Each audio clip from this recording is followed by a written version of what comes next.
कोई भी जो इनकी सेंट्रल गवर्नमेंट की पॉलिसी है ना, उससे कुछ भी एक आम आदमी को इफेक्ट नहीं पहुंच रहा। मतलब जैसे मान लो अभी स्टैच्यू ऑफ यूनिटी बना, ठीक है, उसका कुछ भी इफेक्ट एक आम रेडी वाले को नहीं आया, एक आम रेडी वाले तक नहीं। टूरिज्म बढ़ा, आपको पता है? उसका रिकॉर्ड पता है आपको कितना वहाँ टूरिज्म बढ़ा है?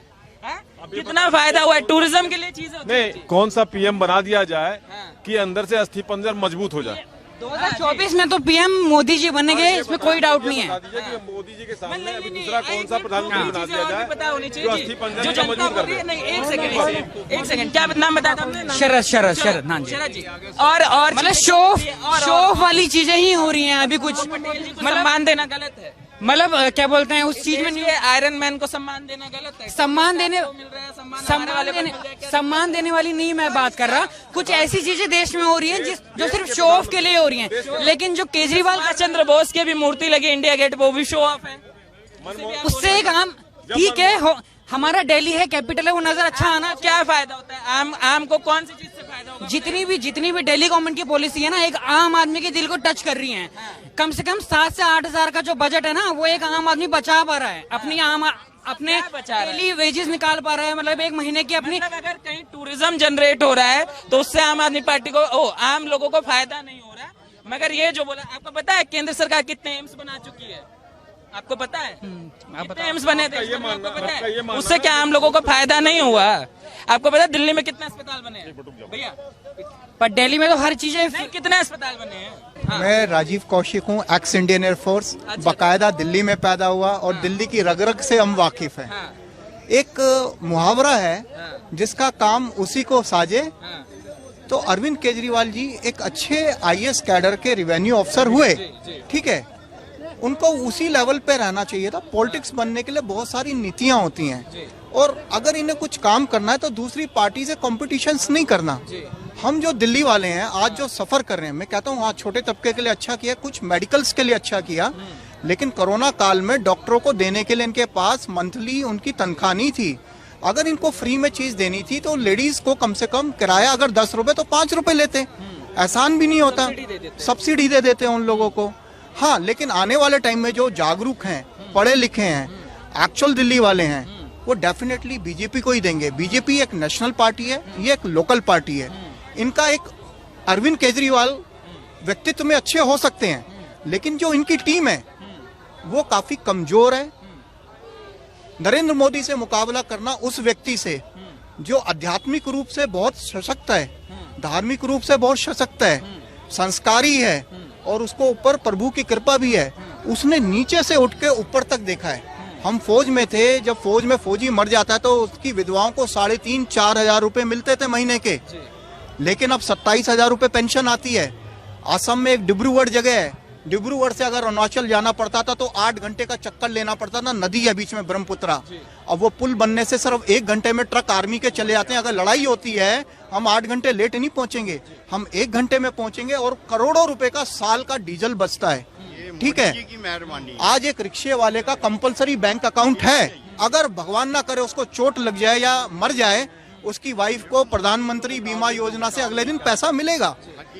आप एक नहीं, मैं ये नहीं कहता, मैं किसी पार्टी के पक्ष में नहीं हूँ, ठीक है। मेरा क्या है, हम एक सेकंड, ना मैं बीजेपी का ना मैं कांग्रेस का, बिकॉज हमें यह बताया गया आप डिफेंस में, फौज में है, देश में व्यक्तिवादी। Narendra Modi is a right person. BJP में भी करप्ट है, बीजेपी भी कोई साफ धुली पार्टी नहीं है। अरविंद केजरीवाल जी क्या कहते हैं, एक्चुअली उन्होंने दूसरे के व्यूज लिए और उसको बोल दिया, ठीक है, लेकिन जनता को समझना चाहिए। और जीतने के लिए क्या है, कुछ भी बोल दो, हम फ्री ये कर देंगे, अरे वो कर, तुम्हारे पास फंड्स क्या हैं? अल्टीमेटली हम टैक्स पेयर हैं, हम ही तो सफर करें। आज मैं कार में जाता हूँ, मैं लाल बत्ती पे कार रोकता हूँ, मेरा चालान कटता है। रिक्शे यहाँ पर 635 चलने चाहिए चांदनी चौक में, और 2,500 रिक्शे चलते हैं सर। तो ये पॉलिटिक्स है। अब ये कह रहे हैं नोट के ऊपर गणेश लक्ष्मी आ जाने चाहिए, वही गणेश लक्ष्मी का नोट एक कसाई के पास जाएगा, चिकन कटेगा, मटन कटेगा, उसी पे हम नोटों पे कई लोगों को थूक लगाने की आदत है। तो ये गणेश लक्ष्मी जी से आर्थिक उन्नति नहीं होती है, ठीक है। जो आर्थिक उन्नति होती है, जो आर्थिक उन्नति होती है, वो आपका पॉलिटिकल और इकोनॉमिकल सिनेरियो होना चाहिए कि हम चांदनी चौक में इन व्यापारियों को कैसे धन दे सकते हैं, इनको क्या छूट दे सकते हैं, छोटे व्यापारी भी यहाँ दुकान चला सकें। ये नहीं कि गणेश लक्ष्मी जी के सरदार जी को नोट दे दिए, कल को ये कहेंगे मेरे वाहिगुरु का होना चाहिए, मौलाना साहब कहेंगे 786 होना चाहिए। ये सिर्फ वोट बैंक है। एक्चुअली इनको ब्रॉड माइंडेड होना चाहिए। सेकंडली, इनके जो गुरु थे जो महाराष्ट्र में, मैं नाम भूल गया, जिनसे आंदोलन शुरू, अन्ना हजारे साहब, गुरु की शक्ति अपरंपार होती है, शास्त्र सम्मत है। Being I am a senior astrologist and vastu consultant, researcher हूं मैं, पढ़ाई लिखाई करी, ऑनेस्टी रही। लेकिन जो गुरु है, चाहे मौलाना हो, मौलवी हो, या इनके धार्मिक गुरु जो पाठी बोलते हैं सरदारों में शायद, ठीक है सर, इनकी वाणी में दम होता है, इनका निरादर नहीं करना चाहिए। किसकी तरंगों से कौन क्या बन जाता है, ये हम दिल्ली वाले कुछ जो बड़े पढ़े लिखे, जिन्होंने हमने कनॉट प्लेस भी देखा है और चार दीवारी भी देखी है, डबल डेकर बस भी देखी है जनकपुरी की हमने, घंटी वाली, भाईचारा देखा है, आज हमें है ना हृदय से दर्द नहीं होता, कहीं ना कहीं आत्मा कचोटती है यार, हमने कहीं गलत डिसीजन तो नहीं ले लिया राजनीति के बारे में इनको सीएम बना के नेक्स्ट टाइम। तो कुछ लोग कहते हैं शीला दीक्षित मच बेटर थी। शीला दीक्षित, उनके पास विजन था, उन्होंने काम करे। इन्होंने क्या करा, जो काम, एक पुल है, एक लेंटर है, इसको 8 हफ्ते लगेंगे सूखने के लिए, लेकिन नहीं, मुझे वोट चाहिए, इसको 4 हफ्ते में पुल को रेडी करना, वो पिलर सूखा नहीं, इसलिए प्रॉब्लम आ रही है। उनके जो काम चल रहे थे वो लंबे टाइम के लिए चल रहे थे। एक चीज बनाने में काफी समय लगता है। रिठाला से शादरा पहली मेट्रो चली जब ई श्रीधरन डायरेक्टर थे, पूरा टाइम दिया गया, जल्दबाजी नहीं करी गई। आज भी रिठाला और शादरा मेट्रो में कोई फॉल्ट नहीं आता, द्वारका लाइन में डेली फॉल्ट है, क्योंकि जल्दबाजी शीला दीक्षित के टाइम में। और ये पुराना पुल ज्यादा दूर क्यों जाते हो, 150 साल इसकी मियाद, माने टाइम भी खत्म हो गया, रेलगाड़ी भी जा रही है, ट्रैफिक भी जा रहा है, एक पुल 1 इंच नहीं हिला। आज के युग में क्या है, सिर्फ कि हाँ मेरा नाम हो जाए, मेरी पार्टी आ जाए, मेरी कुर्सी आ जाए, तो इजी क्या है, पब्लिसिटी, लोगों को गलत फैलाना। मगर वो स्कीम मतलब बताते हैं सर, आपसे आप अच्छे से समझा रहे हैं चीजों को। वो ये बोलते हैं कि रॉबिन हुड वाली वो बातें करते हैं कि राजनीति के रॉबिन हुड अरविंद केजरीवाल हैं। वो कहते हैं मैं टैक्स ले रहा हूं तो टैक्स जनता में बांट दे रहा हूं। एक सेकंड, आज के जो टॉप मोस्ट जो जर्नलिस्ट हैं, टीवी में देखा जाए, जैसे जी न्यूज पे शाम को वो आते हैं, सुधीर चौधरी आते हैं, इसके बाद अपने बंगाली हुए अर्नब गोस्वामी जी हुए। मैं भी आपको बोल सकता हूँ, आप मुझे वोट दो, तो मेरे को चांदनी चौक का एमएलए बनाइए, भगवान शंकर की मेरे ऊपर कृपा है। मैं यहाँ बचपन से कबूतरों को लाता हूँ बीमार जो है लाल मंदिर में, और मेरी वाणी में दम है, मैं आपको टॉप मोस्ट इंडिया का जर्नलिस्ट बना दूंगा। आपकी वोट आ गई, उसके बाद बाढ़ में जाओ, मेरे को क्या पता भैया। तो दिस इज अ पॉलिटिक्स, ठीक है। राजनीति करने के लिए राजनीति शास्त्र होना चाहिए। कई बार तो मन करता है, जितने भी राजनेता हैं, मेरे को कोई शौक नहीं है, हमें डिफेंस में सिखाया गया इनसे दूर रहें थोड़ा सा कृपया करके, कि इनका धर्म है, धर्म का यार, एक मुसलमान है, इसकी 2 आंख, मैं हिंदू मेरी 2 आंख, सरदार जी की 2 आंख, इनकी भी 2 आंख। मैं इन राजनेताओं को तब मानूं अगर ये पॉलिटिक्स करते हैं, अगर इनके व्यक्तित्व में दम है, इनकी पॉलिटिक्स में दम है, इनमें क्वालिटी है, तो सूरज की किरणें, ये कहते हैं ना, ये हम हिंदू के लिए, हिंदू के घर में ज्यादा डालो, मुसलमान के घर में कम धूप डालो, ऑक्सीजन और हवा हिंदू को कम दो, सरदारों को ज्यादा दो। तुम अपना जो वर्चस्व है ना वहाँ चला के दिखाओ। नाम क्या होगा सर? निकुंज पटेल। निकुंज पटेल। पटेल जी, अरे भैया प्लीज। नहीं जी, भाई साहब किसने नहीं। पटेल जी गुजरात से हैं क्या? गुजरात से। अरे यही तो मेन चर्चा है।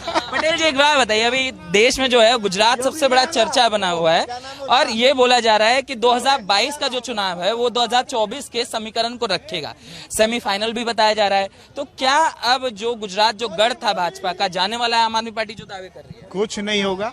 केजरीवाल को खाली अपना मुंह छुपाने के लिए भी सीटें नहीं मिलेगी। आम आदमी पार्टी को सिंगल डिजिट में 60 सीटें मिलेगी, बाकी वहाँ पे बीजेपी ही है। गुजरात के लोग समझदार है। अगर वो कोई बोलेगा कि मैं 100 रुपए का फ्री दूंगा, तो वो लोग सोचते हैं कि ये 100 रुपए आया कहाँ से, वो मेरी जेब से निकाल के मेरी जेब में दे रहा है।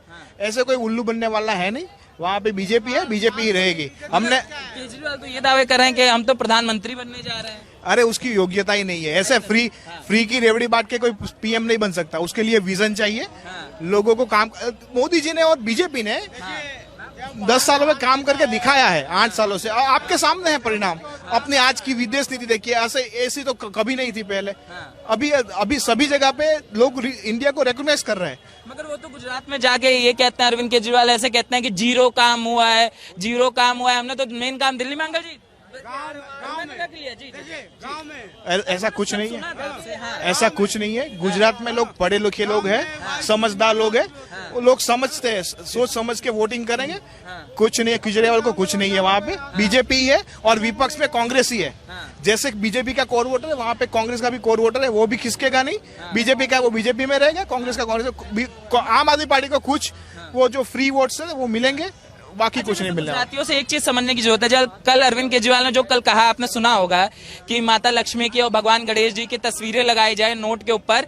जो नया हिंदू बने हैं लोग कह रहे हैं, एक राहुल गांधी वाला चुनावी जनेऊ पहन के निकले हुए हैं, तो क्या ये कामयाब होगा गुजरात? कुछ नहीं, लोग अच्छी तरह से समझते हैं ये चुनावी स्टंट है, इसका कुछ परिणाम नहीं आएगा। और ये बात हवाई बात है, ऐसे कोई करेंसी पे ऐसे कुछ भी नहीं आ सकता है। तो कल को कोई बोलेगा, मुस्लिम बोलेगा मेरे को मेरी आयतें लिख दो, कौन लिखेगा ऐसे?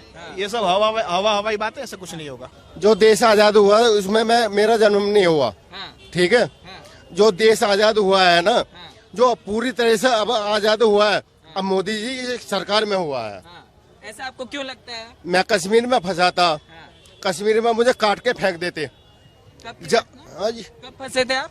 मैं फंसा था अभी लगभग 4 महीने पहले जी, 4-5 महीने पहले। तो मुझे काट के फेंक देते। मैंने मोदी जी सरकार में मैं बीजेपी की सरकार में दब जाऊं तो मैं हिंदू नहीं हूँ, फिर मैं हिंदुस्तानी हूँ, हिंदुस्तानी। बोलने में शर्म क्या है? हाँ जी, अपना है। मैं कह लगा उन्होंने मुझे दबाया। मैं कह लगा क्या बात बोल रहा तू, मैं दबने वाला। तो मैं मोदी की सरकार में यहाँ पे दिल्ली में आ गया हूँ। मतलब क्या दिक्कतें आई थी आपको कश्मीर में? कश्मीर में ये एक बहका के ले गए थे मुझे। अच्छा। बहकाने के बाद में दूसरा काम करवाने लगे मुझे, खेती बाड़ी का, जो मुझे जानता भी नहीं हूँ। मैं जानता तो मैं सभी हूँ, लेकिन मैं वो काम नहीं करा मैंने। लेकिन जब उन्होंने मुझे दबा के पीछे से नो गिरवान पकड़ा, नो आए काम कर, मैं क्या बोल रहा तू, मैं नहीं करूँगा ये काम। हाँ, दिल्ली से गया था। आज की तारीख में कुल मिला के जोड़ ये है कि अगर आपको रात को सुख चैन से सोना है और सिक्योर रहना है तो और मोदी ही सिर्फ मुमकिन है, बाकी कुछ मुमकिन नहीं है। आज की तारीख में अगर मोदी जी नहीं है तो देश के अंदर, सुनिए, बात पॉलिटिक्स की नहीं है। अगर मोदी जी हैं तो आप सुख चैन से सो सकते हो, देश का भविष्य सुधार सकते हो। बांग्लादेश, पाकिस्तान आज जिस कगार पे खड़े हैं, हमारा देश उनसे बहुत आगे है। हम जीडीपी में बहुत आगे हैं। दुनिया के नक्शे के अंदर हमारा नाम आने वाले 2050 के बाद हिंदुस्तान ही वर्ल्ड का नंबर 1 देश होगा। मोदी है तो बोल रहे हैं मैं भी बना दूंगा नंबर 1। वो देखा जाएगा कौन बनाता है, कब बनाएगा। जो प्रैक्टिकल, सुनिए, जो आप जिस वक्त जिस चीज को प्रैक्टिकल कर रहे हो उसको देखो, प्रेजेंट को देखो, भविष्य को नहीं। मेरे साथ जो चर्चाएं देश में चल रही है, जैसे इन्होंने लिकर पॉलिसी का जिक्र किया, उस पर भी अरविंद केजरीवाल ये बोलते हैं कि मनीष सिसोदिया से मोदी जी डरते हैं, इसलिए सीबीआई भेज देते हैं। सवाल इन चीजों का नहीं है। जिनको जिसकी सुनिए, जिनको जिससे आप संतुष्ट हो, आप उनसे संतुष्ट रहो, हमें कोई प्रॉब्लम नहीं। लेकिन अगर मोदी है तो मुमकिन है, ये नारा सत्य है और सत्य रहेगा। अब राहुल गांधी नहीं हो सकता? अभी मिश्रा जी आए थे। अरे नाम ये देखो, सबसे पहले तो मैं आपको दोषी मानूं। पूछो क्यों दोषी मानूं? क्यों दोषी मानूं? क्यों आप ये क्यों पूछा कि मोदी की टक्कर में कौन है? कोई है ही नहीं, कोई ऐसे मोदी की टक्कर में। जब केजरीवाल है तो उनका भी अपना पक्ष है, आपका अपना पक्ष। नहीं, आप गांधी के मिश्रा जी तो वो कह रहे राहुल छोड़ो, मोदी के टक्कर में कोई नहीं है ना। अभी बहुत साल लगेंगे, केजरीवाल आ सकते हैं, मगर अभी नहीं। अभी ये तो बात उन्हें सोचनी भी नहीं चाहिए। जो बात वो मोदी के टक्कर में कोई भी दूर तक नहीं है। 22 का सेमीफाइनल जीत रहे हैं 2024 कौन सा गुजरात में अगर गिरा दिया तो कहते हैं। जीता पड़ा है, आज कह रहा हूँ गुजरात जीता पड़ा है केजरीवाल, देख लेना, आप मेरी बात नोट कर लेना। उत्तराखंड और गोवा जीत रहे थे, वो छोड़ो, गुजरात जीता पड़ा है, गुजरात जीता पड़ा है। उत्तराखंड और गोवा भी जीते। वहाँ पर जी दिल्ली में भी होगा, दिल्ली में 73 लाख नौकरी देंगे, गुजरात हार रहा है ना, इसलिए कह रहा है कि 73 लाख नौकरियां